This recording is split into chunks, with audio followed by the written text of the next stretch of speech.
Imagine a web of power and secrecy so vast it operated in plain sight for decades. We are talking about an empire built on exploitation, protected by some of the most influential people on the planet. Welcome to This Explainer. Today, we are going beyond the sensational headlines to unpack the unsealed files, trace the massive financial trails, and look closely at the deeply disturbing infrastructure of Jeffrey Epstein's dark island. We have to go back to August 2019, just days after Epstein's shocking, abrupt death in a high-security Manhattan jail cell. Federal agents descended upon a secluded Caribbean island, and the warning from the Attorney General at the time was incredibly ominous. He stated, "Any co-conspirators should not rest easy." You see, the FBI wasn't just looking for a man anymore. They were hunting for the actual blueprints of an empire. Part 1. The Billionaire's Dark Secret. So, how did this happen? Well, Jeffrey Epstein infiltrated the world's most elite circles by weaponizing his wealth and his philanthropy. He built this impenetrable fortress of respectability. And when you look at the timeline, it reveals a chilling pattern of untouchability. Back in 2005, investigators in Palm Beach actually identified dozens of underage victims. But a highly controversial plea deal in 2008 gave him just 18 months with work release. That leniency didn't stop his operation. It literally emboldened it, allowing him to expand his network with absolute impunity for another decade. Part 2. Inside Little St. James. Following that 2008 plea deal, the epicenter of this whole operation shifted. He didn't just buy a nice vacation home in the Caribbean. He engineered a highly specialized compound. We're talking about a heavily fortified stone cabana for his personal quarters, a private, high-speed fiber optic data cable that was run directly under the ocean floor so he wouldn't have to rely on trackable local utilities. There were multiple isolated guest villas and this incredibly bizarre hilltop temple. Every single architectural choice was meticulously designed for absolute physical insulation and total surveillance. Now, think about the scale here. This wasn't just a house. It was over 71 acres of sovereign exploitation.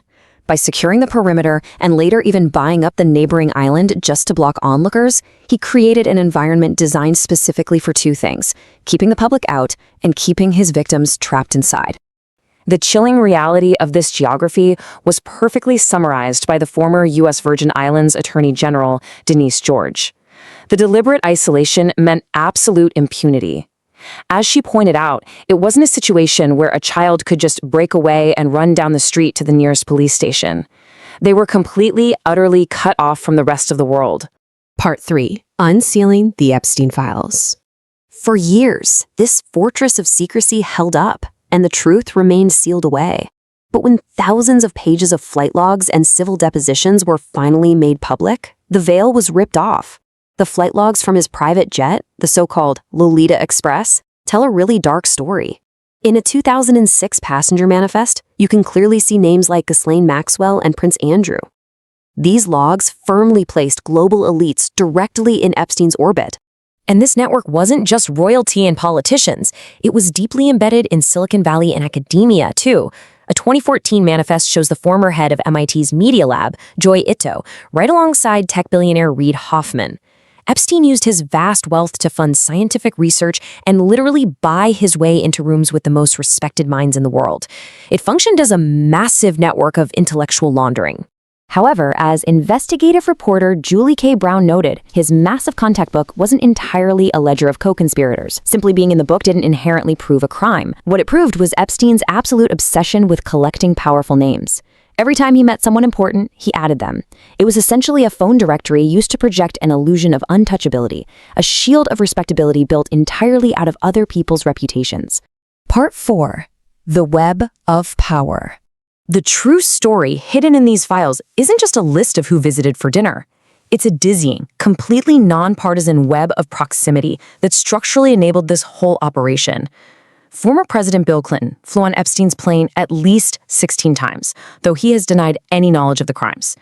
Former President Donald Trump flew on the plane in 1994 before publicly distancing himself in the early 2000s. Then you have elite banking executives like Jess Staley and legal scholars like Alan Dershowitz. Epstein's influence crossed literally every political and professional boundary. But proximity is only half the story here. An operation like this required serious capital. The survival and the logistics of this criminal enterprise depended heavily on systemic enablement by major global financial institutions. Banks like JP Chase maintained highly lucrative banking relationships with him for years. According to Unsealed lawsuits, these institutions repeatedly overrode their own internal compliance red flags, blatantly ignoring massive irregular cash withdrawals that were allegedly used to fund the trafficking ring.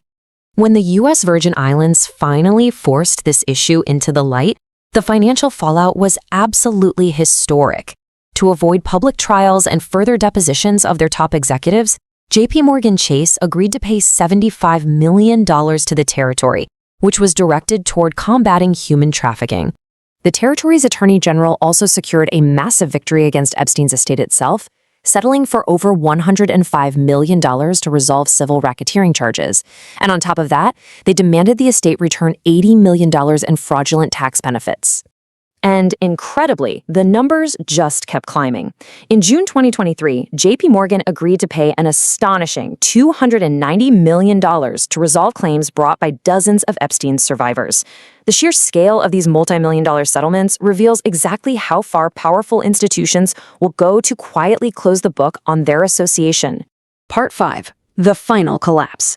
But ultimately, all the money, all the elite contacts, and all the powerful legal defenses in the world couldn't stop the final dramatic collapse. That carefully constructed shield of respectability shattered in a chaotic one-month sequence in the summer of 2019.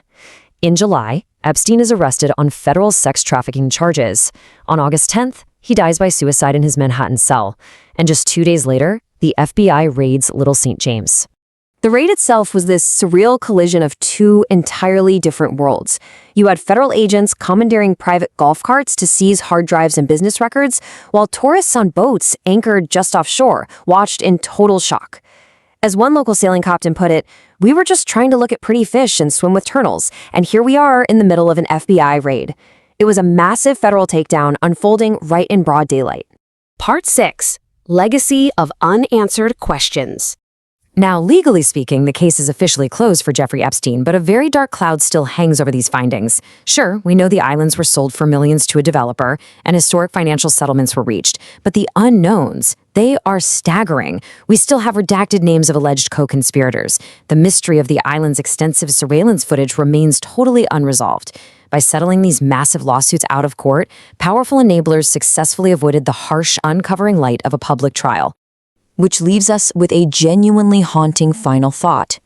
Even in death, Epstein's network managed to utilize its vast wealth to settle these cases before the unvarnished truth could ever be examined in an open courtroom. If institutional power protects itself this effectively, who else is still hiding in those redacted pages? Thank you for exploring this deeply complex and, frankly, unsettling chapter with us. This explainer is a stark reminder to always look past the surface, follow the data, and never stop questioning the narratives of power. We'll see you next time.